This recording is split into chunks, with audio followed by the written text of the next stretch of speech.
Good morning all friends. Hindi व्याकरण के लिए प्रोफेसर सी आर रेवा द्वारा निर्मित रेवा राजस्थानी चैनल में आप सभी का स्वागत है। मेरा वीडियो आपको अच्छा लगे तो लाइक, सब्सक्राइब और अपने दोस्तों के पास शेयर जरूर करेंगे। दोस्तों, हिंदी व्याकरण में आज का हमारा बिंदु है काल।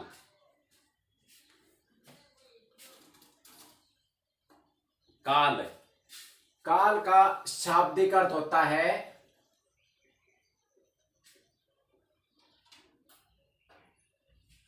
समय। काल का शाब्दिक अर्थ होता है समय। और इसकी परिभाषा देखिए काल की। क्रिया के संपन्न होने के समय को काल कहते हैं। यानी कि जब क्रिया संपन्न होती है, वर्तमान काल में होती है या भूतकाल में होती है या भविष्य काल में संपन्न होगी, तो क्रिया जिस काल में संपन्न होगी उसी आधार पर काल के तीन भेद होते हैं: भूतकाल, वर्तमान काल और भविष्य काल। आज आपको भूतकाल के बारे में पढ़ाया जाएगा। परिभाषा देखिए। भूतकाल, जब क्रिया का बीते हुए समय में होने का बोध हो उसे भूतकाल कहते हैं। यानी कि अब से पहले जो क्रिया हो चुकी है वह समय भूतकाल कहलाता है। बीते हुए समय का मतलब जो समय बीत चुका है वह भूतकाल कहलाता है। भूतकाल के 6 उपभेद होते हैं। पहला देखो, सामान्य भूत, यानी कि सामान्य भूतकाल। क्रिया के जिस रूप से उसके संपन्न होने के निश्चित समय का बोध न हो।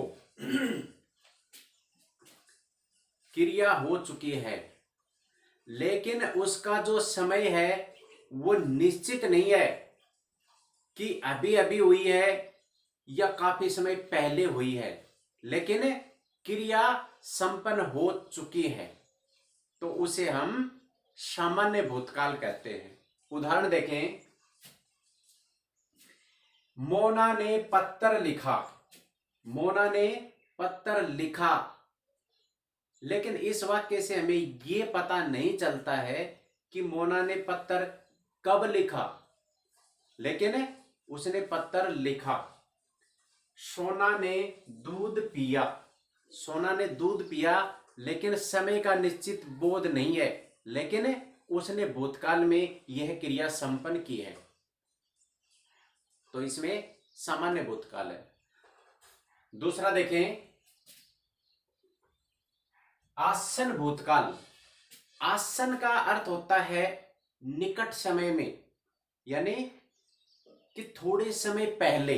आसन, तो परिभाषा देखें इसकी। क्रिया के जिस रूप से क्रिया के अभी संपन्न होने का बोध हो, यानी कि क्रिया है वो अभी कुछ समय पहले ही संपन्न हुई है, उसे हम आसन भूतकाल कहते हैं। उदाहरण देखें। मोना ने पत्र लिखा है। सोना ने दूध पिया है। मोना ने पत्र लिखा है, यानी कि है आने के बाद में वाक्य पे ये प्रभाव पड़ता है कि क्रिया अभी अभी संपन्न हुई है, थोड़े समय पहले संपन्न हुई है। मोना ने दूध पिया है। पिया है का मतलब अभी पिया है। तीसरा देखें, पूर्ण भूत। पूर्ण भूतकाल, क्रिया के जिस रूप से क्रिया के काफी समय पहले संपन्न होने का बोध हो उसे पूर्ण भूतकाल कहते हैं। पूर्ण का मतलब होता है कि पूर्ण रूप से संपन्न हो चुकी क्रिया।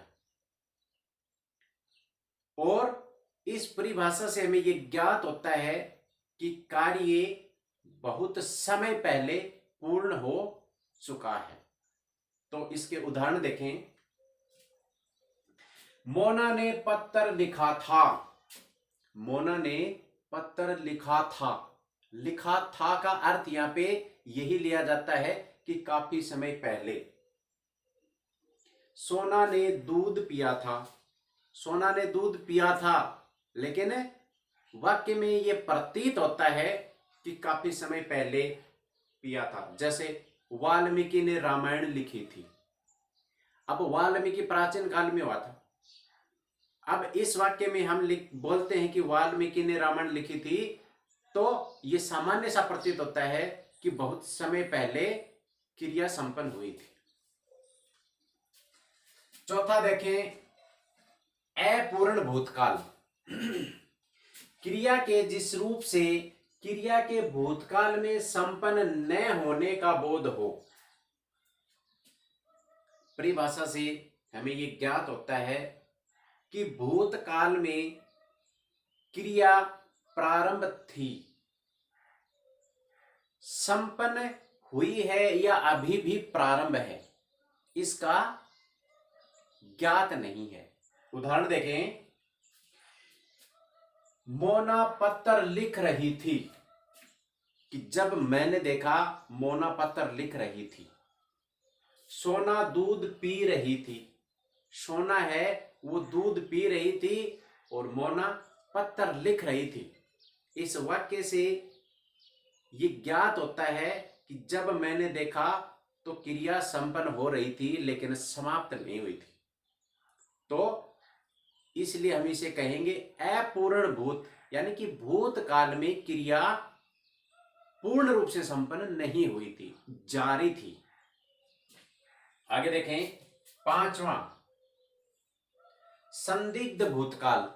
संदिग्ध का अर्थ क्या होता है कि जिसपे संदेह हो। संदिग्ध का अर्थ होगा यहां पे संदेह है। परिभाषा देखें।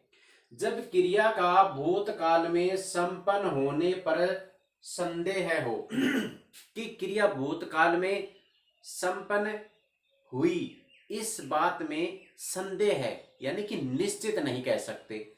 उदाहरण देखें। मोना ने पत्र लिखा होगा। मोना ने पत्र लिखा होगा, यानी कि वाक्य से यह ज्ञात होता है कि निश्चित नहीं कि मोना ने ही पत्र लिखा था, शायद लिखा होगा। तो इसमें क्या है? संदेह है, तो संदिग्ध भूतकाल है। अगला उदाहरण देखें। सोना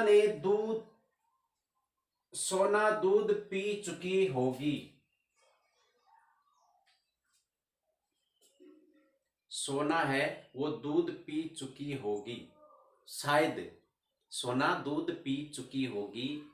वाक्य से ये ज्ञात होता है कि निश्चित नहीं है कि दूध पी चुकी है या दूध पी लिया है। पी चुकी होगी, यानी कि इसमें संदेह है, निश्चितता का बोध नहीं होता है। अगला उदाहरण देखें। हेतु हेतु मद भूतकाल। भूतकाल का ये छठा भेद है, हेतु हेतु मद भूतकाल। जब क्रिया का भूतकाल में होना किसी शर्त पर निर्भर हो। क्रिया का भूतकाल में होना किसी शर्त पर निर्भर हो, यानी कि उससे पहले किसी क्रिया का होना आवश्यक था। अगर वो क्रिया संपन्न हो जाती तो दूसरी क्रिया भी संपन्न हो जाती, लेकिन इसमें मुख्य बात क्या है कि पहली क्रिया किसी दूसरी क्रिया के ऊपर निर्भर है। उदाहरण देखें। पेन होता तो मोना पत्र लिखती। अगर मोना के पास पेन होता तो मोना पत्र लिखती। अब इसमें क्या है कि पेन होना एक शर्त है, अगर पेन नहीं होगा तो पत्र नहीं लिख सकेगी। दूसरा उदाहरण देखें। दूध गर्म न होता तो मोना पी लेती। अगर दूध गर्म न होता तो मोना पी लेती। दूध गर्म था इसलिए नहीं पी सकी। तो एक क्रिया है वो दूसरी क्रिया पे निर्भर है, तो इसमें हेतु हेतु मद भूतकाल है। भूतकाल का बिंदु आज यहीं समाप्त होता है। धन्यवाद। जय भीम, जय भारत।